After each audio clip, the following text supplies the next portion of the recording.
Hello friends, welcome back to Hindi Miss. இன்னைக்கு இந்த வீடியோல பிராத்மிக் புக்கான ஹிந்தி பிரச்சார் வாகினி 1 புக்ல கஹானி பார்ட்ல 8 ஸ்டோரி தான் படிக்க போறோம். இந்த கஹானி பார்ட்ல ஏற்கனவே ஃபர்ஸ்ட் 7 ஸ்டோரிஸ் எக்ஸ்பிளைன் பண்ணி வீடியோஸ் அப்லோட் பண்ணிருக்கேன். பார்க்காதவங்க கண்டிப்பா டிஸ்கிரிப்ஷன் பாக்ஸ்ல லிங்க் இருக்கு. போய் கிளிக் பண்ணி பாருங்க. இந்த 8th ஸ்டோரியான சச்சா நியாய்ன்ற ஸ்டோரி படிக்கிறதுக்கு பேஜ் நம்பர் 112 எடுத்துக்கோங்க. சச்சா நியாய், சச்சானா உண்மையான, நியாய்னா நியாயம், நீதி இப்படி வரும். ஸோ சச்சா நியாய்னா உண்மையான நீதி அல்லது உண்மையான நியாயம், true justice. Sikandar Yunnan Desh கா பாத்ஷாஹ் தா. சிக்கந்தர்ன்றது வேற யாரும் இல்லை, அலெக்சாண்டர் த கிரேட் சொல்லுவோம் இல்லையா, அவரை தான் சிக்கந்தர்னு சொல்லுவாங்க. யூனான் தேஷ்னா கிரேக்க நாடு. சிக்கந்தர் கிரேக்க நாட்டினுடைய பேரரசன். वह बड़ा बहादुर था, அவன் மிகப்பெரிய தைரியசாலி, மிகப்பெரிய வீரன். उसने बहुत से देश जीते थे, அவன் நிறைய நாடுகளை வென்றிருக்கிறான். எல்லா நாட்டோடையும் போர் புரிஞ்சு அந்த நாட்டெல்லாம் வெற்றி பெற்று தன்னுடைய கண்ட்ரோல்குள்ளே கொண்டு வந்துடுவான். एक बार उसने हिंदुस्तान पर चढ़ाई की और पंजाब के कुछ हिस्सों को जीत लिया. ஒரு முறை அவன் இந்தியா மேலே, ஹிந்துஸ்தான்றது இந்தியாவை குறிக்குது, இந்தியா மேலே படையெடுத்து பஞ்சாபுடைய சில பகுதிகளை வென்றுவிட்டான். एक दिन घूमता हुआ वह एक छोटे गांव में जा पहुंचा. ஒரு நாள் அப்படியே சுற்றிக்கிட்டே இருக்கும்போது ஒரு சின்ன கிராமத்துக்கு போய் சேர்றான். वहाँ एक किसान का झोंपड़ा था, அங்கே ஒரு விவசாயினுடைய குடிசை இருந்தது. वह किसान उस गांव का मुखिया था, அந்த விவசாயி அந்த கிராமத்தினுடைய தலைவனாக இருந்தான். उसने सिकंदर की बड़ी खातिर की और उसको आसन पर बिठाया. அவன் அந்த விவசாயி அந்த சிக்கந்தருக்கு ரொம்ப மரியாதை செலுத்தி அவரை ஒரு ஆசனத்தில், ஒரு பெஞ்ச்லேயோ இல்லை ஏதோ ஒரு சேரில் உட்கார வைக்கிறான். इसके बाद वह एक चांदी की थाली में खाद्य पदार्थ और कुछ अशर्फियाँ लेकर बादशाह के सामने हाजिर हुआ.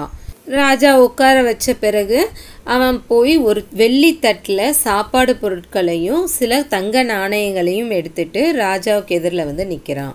खाद्य पदार्थों के साथ अशर्फियों को देखकर सिकंदर हंसा. சாப்பாடு பொருட்களோட அந்த தங்க நாணயங்களையும் பார்த்த உடனே சிக்கந்தர் சிரித்தான். उसने किसान से पूछा, क्या तुम लोग खाने पीने की चीज़ों के साथ सोना भी खाते हो? என்ன நீங்கள்லாம் சாப்பிட்ற பொருட்களோடு சேர்த்து இந்த தங்கத்தையும் சாப்பிடுவீங்களா அப்படின்னு அந்த விவசாயிக்கிட்ட சிக்கந்தர் கேட்டான். கிசான் ने जवाब दिया, नहीं महाराज, हम लोग सोना नहीं खाते. இல்லை மகாராஜா, நாங்கள் தங்கம் சாப்பிட்றது இல்லை அப்படின்னு சொல்லி அந்த விவசாயி பதில் சொல்கிறான். लेकिन हमने सुना था कि आप सोने की तलाश में अपना घर छोड़कर इतनी दूर आए हैं. ஆனால் நீங்கள் இந்த தங்கத்தை தேடி தான் உங்களோட வீட்டை விட்டுட்டு இவ்வளவு தூரம் வந்திருக்கீங்கன்னு கேள்விப்பட்டிருக்கோம். इसलिए मैं यह भेंट आपके सामने लाया हूँ. அதனால தான் இந்த பரிசை உங்களுக்கு எதிரில் நான் கொண்டு வந்து வச்சிருக்கேன். आप कृपा करके इसे ले लीजिए. நீங்கள் தயவு செய்து இதை எடுத்துக்கொள்ளுங்கள் அப்படின்னு அந்த விவசாயி பதில் சொன்னான். सिकंदर ने जवाब दिया, नहीं नहीं, मैं धन संपत्ति की खोज में हिंदुस्तान नहीं आया हूँ. அதுக்கு சிக்கந்தர் பதில் சொல்கிறான், இல்லை இல்லை, நான் உங்களுடைய பணத்தை தேடியோ அல்லது சொத்தை தேடியோ இந்தியாவுக்கு வரல. मैं तुम लोगों के रस्म रिवाज देखने के लिए आया हूँ. நான் உங்கள் எல்லோருடைய சடங்குகள் சம்பிரதாயங்களை பார்ப்பதற்காக வந்திருக்கிறேன் அப்படின்னு சிக்கந்தர் பதில் சொல்கிறான். इतने में उसी गांव के 2 आदमी अपनी पंचायत लेकर मुखिया के पास पहुँचे. இந்த நேரத்தில் அதே கிராமத்தை சேர்ந்த 2 பேர் தங்களுடைய பஞ்சாயத்தை எடுத்துக்கிட்டு, தங்களுடைய சண்டையை எடுத்துகிட்டு அந்த தலைவர் இருக்கார் இல்லையா, விவசாயிகள் தலைவர், அவர்கிட்ட வராங்க. एक आदमी ने कहा, मैंने इस आदमी से एक खेत मोल लिया था. 2 பேர் வந்தாங்க இல்லையா, அதுலேருந்து ஒருத்தன் சொல்கிறான், நான் இவங்கிட்ட இருந்து ஒரு வயலை வாங்கியிருந்தேன். उस खेत में मुझे अशर्फियों से भरा हुआ एक गड़ा मिला है. அந்த வயல்ல எனக்கு தங்க நாணயங்களால் நிரப்பப்பட்ட ஒரு பானை கிடைத்திருக்கிறது. ये गड़ा मेरा नहीं है, இந்த பானை என்னுடையது இல்லை. क्योंकि मैंने इससे सिर्फ खेत मोल लिया है, गड़ा नहीं लिया. ஏன்னா நான் இவன்கிட்ட இருந்து வயலை மட்டும்தான் வாங்கினேன், பானையை வாங்கலை. मैं उस गड़े को इसे देता हूँ तो यह लेता नहीं है. நான் அந்த பானையை இவன் கிட்ட கொடுத்தா இவன் எடுத்துக்க மாட்டேங்கிறான். मेहरबानी करके आप इसे समझा दीजिए. தயவு செய்து நீங்கள் இவனுக்கு புரிய வையுங்கள். यह सुनकर मुखिया ने दूसरे आदमी से पूछा, तुमको क्या कहना है? இது எல்லாத்தையுமே கேட்டுட்டு இருந்த அந்த தலைவன் இன்னொருத்தன் கிட்ட நீ ஏதாவது சொல்ல வேண்டியது இருக்கான்னு கேட்குறாரு. दूसरे आदमी ने कहा, मैंने जब अपना खेत इस आदमी को बेच दिया तब खेत में पैदा होने वाली और मिलने वाली चीजें भी बेच दी. அந்த இன்னொருத்தன் நான் எப்போ இந்த வயலை இவனுக்கு வித்துட்டேனோ அப்போவே இந்த வயலில் விளையக்கூடிய மற்றும் கிடைக்கக்கூடியதையும் கூட வித்துட்டேன் அப்படின்னு சொல்கிறான். इसलिए अब उस खेत में अनाज पैदा हो या अशर्फियाँ अब इस आदमी का है. அதனால் இப்போ அந்த வயலில் தானியமோ அல்லது தங்க நாணயங்களோ எது விளைஞ்சாலும் எல்லாமே இவனுக்கு தான் சொந்தம்னு சொல்கிறான்.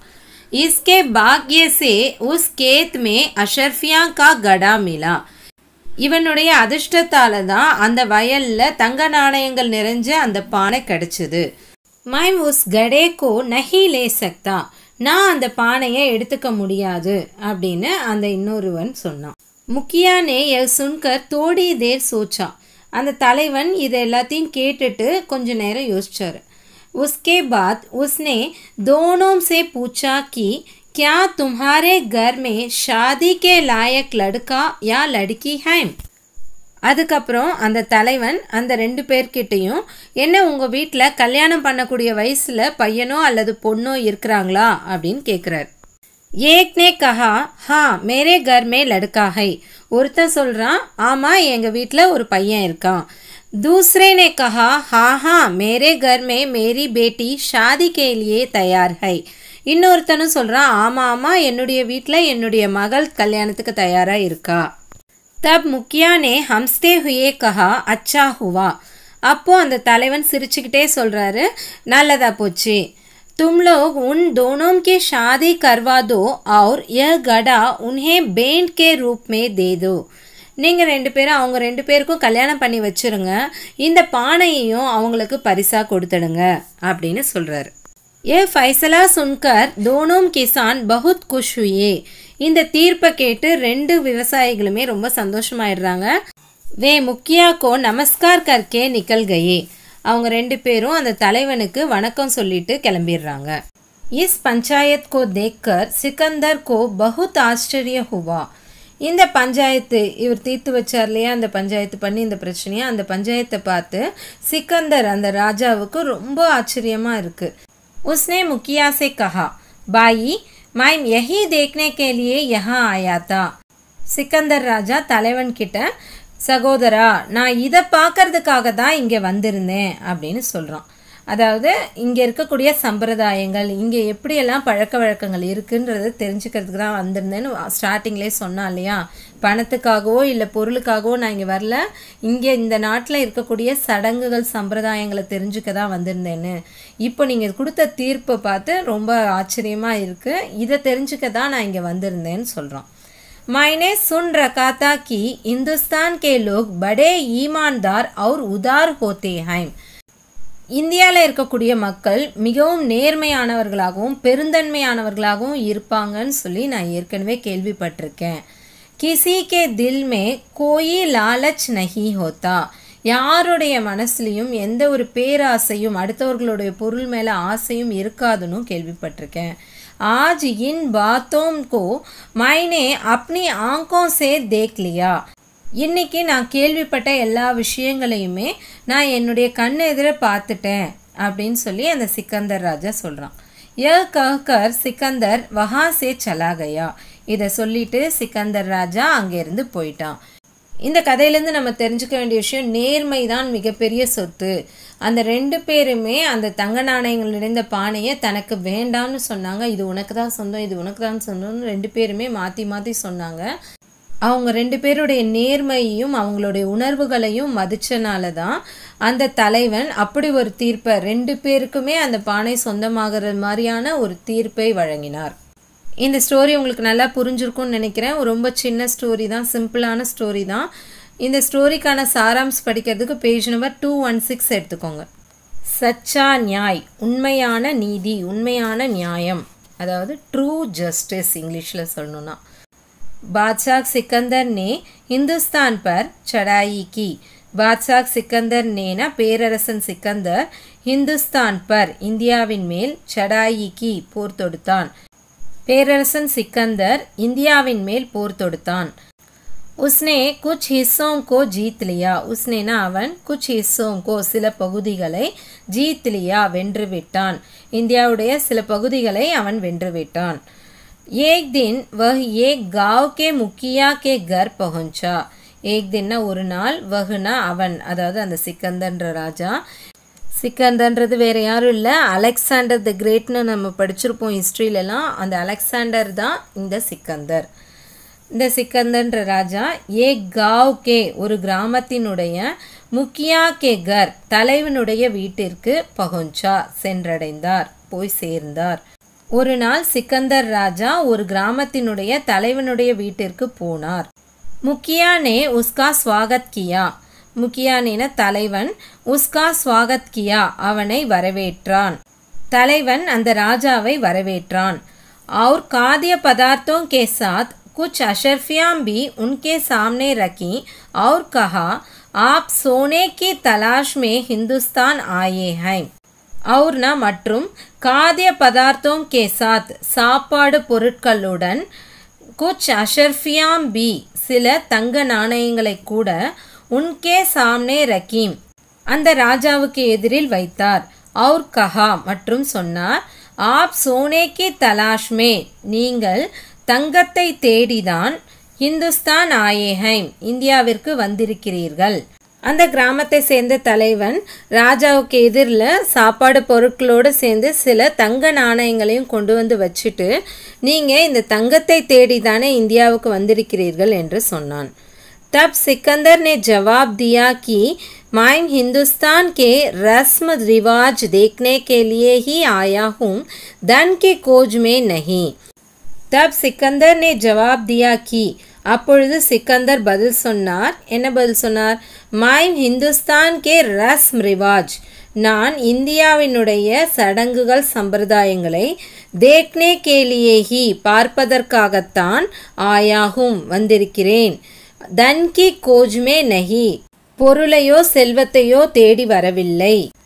அப்போ சிக்கந்தர், நான் இந்தியாவினுடைய சடங்கு சம்பிரதாயங்களை பார்ப்பதற்காகத்தான் வந்திருக்கிறேன், எந்த ஒரு செல்வத்தையோ பொருட்களையோ தேடி வரவில்லை அப்படின்னு பதில் சொல்றாரு. இத்தனை மே காவ் கே தோ ஆத்மி அப்னி பஞ்சாயத் லேக்கர் ஆயே. இத்தனை மே இச்சமயத்தில் காவ் கே தோ ஆத்மி கிராமத்தினுடைய 2 மனிதர்கள் அப்னி பஞ்சாயத் லேக்கர் தங்களுக்குள்ள இருக்கக்கூடிய பிரச்சனைக்கான ஒரு தீர்வு கேட்டு ஒரு பஞ்சாயத்தை எடுத்துக்கிட்டு ஆயே வந்தனர். சிக்கந்தர் ராஜாவும் தலைவனும் பேசிக்கிட்டு இருக்கிற அந்த சமயத்தில் கிராமத்தை சேர்ந்த 2 பேர் தங்களுடைய பஞ்சாயத்தை தீர்த்து வைக்கும்படி இந்த தலைவன் கிட்ட வந்தாங்க. உன்மே ஏக் கேத் பேச்னே வாலா தா और दूसरा கேத் खरीदने वाला था.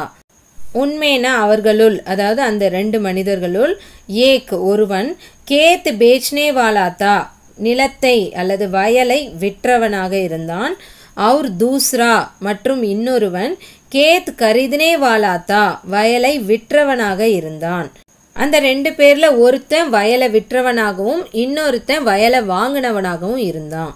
கேத் கரிதனே வாலே ஆத்மி ने कहा कि मुझे खेत में अशर्फियों का गड़ा मिला है. खेत खरीदने वाले आदमी ने कहा, வயலை வாங்கிய அந்த மனிதன் சொன்னான். கி என்ன சொன்னான்னா, முஜே கேத் மே எனக்கு வயலில் அஷர்ஃபியோங் கா கடா தங்க நாணயங்கள் நிறைந்த ஒரு பானை மிலாஹை கிடைத்திருக்கிறது. அந்த வயலை வாங்கியவன், எனக்கு வயலில் தங்க நாணயங்கள் நிறைந்த ஒரு பானை கிடைத்திருக்கிறது என்று சொன்னான். मैं उसे खेत बेचने वाले को देना चाहता हूँ क्योंकि मैंने केवल खेत ही खरीदा है. மைம்னா நான், உசேனா அந்த பானையை, அந்த தங்க நாணயங்கள் நிறைந்த பானை இருக்கு இல்லையா, அந்த பானையை கேத் பேச்னே வாலே கோ என்கிட்ட வயலை விற்றவனிடம் தேனா சாத்தாகும் கொடுக்க விரும்புகிறேன். क्योंकि ஏனென்றால் मैंने நான் केवल खेत ही खरीदा है வயலை மட்டும்தான் வாங்கியிருக்கிறேன். நான் அந்த பானையை வயலை விற்றவனுக்கு கொடுக்க விரும்புகிறேன் ஏனென்றால் நான் வயலை மட்டும்தான் வாங்கியிருக்கிறேன். तब खेत बेचने वाले ने कहा कि जब मैंने खेत बेच दिया तो उसमें जो मिलता है वह खरीदने वाले का ही होगा. तबना அப்பொழுது கேத் बेचने वाले ने कहा வயலை விற்றவன் சொன்னான் कि என்ன சொன்னானா ஜப் எப்பொழுது मैंने खेत बेच दिया तो நான் என்னுடைய வயலை விற்று விட்டேனோ उसमें जो मिलता है அந்த வயலில் என்ன கிடைக்கிறதோ वह खरीदने वाले का ही होगा அது வாங்கியவருடையதாகத்தான் இருக்கும். அப்பொழுது வயலை விற்றவன் எப்பொழுது நான் வயலை விற்று விட்டேனோ அதில் என்ன கிடைத்தாலும் அது வாங்கியவருடையதாகத்தான் இருக்கும் என்று சொன்னான். यह देखकर मुखिया ने खेत खरीदने वाले से कहा देखो तुम्हारी एक बेटी है उसकी शादी खेत बेचने वाले के बेटे से करवा दो. यह देखकर இதை பார்த்து முக்கியானே தலைவன் அந்த கிராமத்தினுடைய தலைவன் கேத் கரிதனே வாலே சே கஹா வயலை வாங்கியவரிடம் சொன்னார் தேக்கோ பார் தும்ஹாரே ஏக் பேட்டி ஹை உனக்கு ஒரு மகள் இருக்கிறாள் உஸ்கி ஷாதி அவளுடைய திருமணத்தை கேத் பேச்னே வாலே கே பேட்டே சே வயலை விற்றவனுடைய மகனுடன் கர்வாதோ செய்துவிடு. இதை பார்த்த தலைவன் வயலை வாங்கியவனிடம் பார் உனக்கு ஒரு மகள் இருக்கிறாள் அவளை வயலை விற்றவனுடைய மகனுக்கு திருமணம் செய்து கொடு என்று சொன்னார். अशर्फियों का यह गड़ा उनको बेंट में दे दो. अशर्फियों का यह गड़ा தங்க நாணயங்கள் நிறைந்த இந்த பானையை உன்கோ அவர்களுக்கு அதாவது அந்த திருமணத்திற்கு பிறகு மணமகனுக்கும் மணமகளுக்கும் பேண்ட் மே பரிசாக தேதோ கொடுத்து விடு. தங்க நாணயங்கள் நிறைந்த இந்த பானையை அந்த மணமகனுக்கும் மணமகளுக்கும் பரிசாக கொடுத்து விடு. முக்கியா கா ஃபைசலா தோனோ கோ பசந்த் ஆயா. முக்கியா கா ஃபைசலா தலைவனுடைய தீர்ப்பு தோனோம் கோ இருவருக்கும் பசந்த் ஆயா பிடித்து விட்டது. அந்த ரெண்டு பேருக்குமே இந்த தலைவன் சொன்ன தீர்ப்பு ரொம்ப பிடிச்சு போச்சு. सिकंदर ने इसे देखकर हिंदुस्तान के लोगों के गुणों की तारीफ की. सिकंदर ने इसे देखकर सिकंदर राजा இது எல்லாத்தையும் பார்த்துட்டு हिंदुस्तान के लोगों के गुणों की இந்தியாவினுடைய மக்களுடைய குணங்களை தாரிஃப் கி பாராட்டினார். சிக்கந்தர் ராஜா இது எல்லாத்தையும் பார்த்துட்டு இந்திய மக்களினுடைய குணங்களை பாராட்டினார். சீக் இந்த ஸ்டோரியிலேருந்து நம்ம கற்றுக்கிட்ட மாரல் என்ன படிப்பினை கற்றுக்கிட்டோன்றது தான் இந்த சீக்கில் பார்க்க போகிறோம். ईमानदारी एक बहुमूल्य उपहार है. ईमानदारी நேர்மை एक ஒரு बहुमूल्य उपहार है. बहुमूल्यன விலையுயர்ந்த உபஹார்னா பரிசு. நேர்மை என்பது ஒரு விலையுயர்ந்த பரிசு.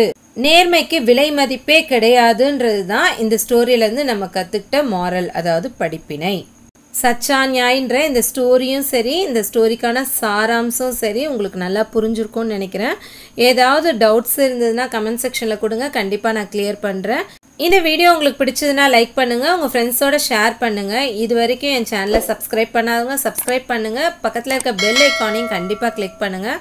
அப்போ தான் பிராத்மிக் போர்ஷன்ஸில் இனிமேல் வரப்போகிற எல்லா லெசன்ஸையும் நீங்கள் மிஸ் பண்ணாமல் பார்க்க முடியும். தேங்க்யூ ஃபார் வாட்சிங் and see you in the next video.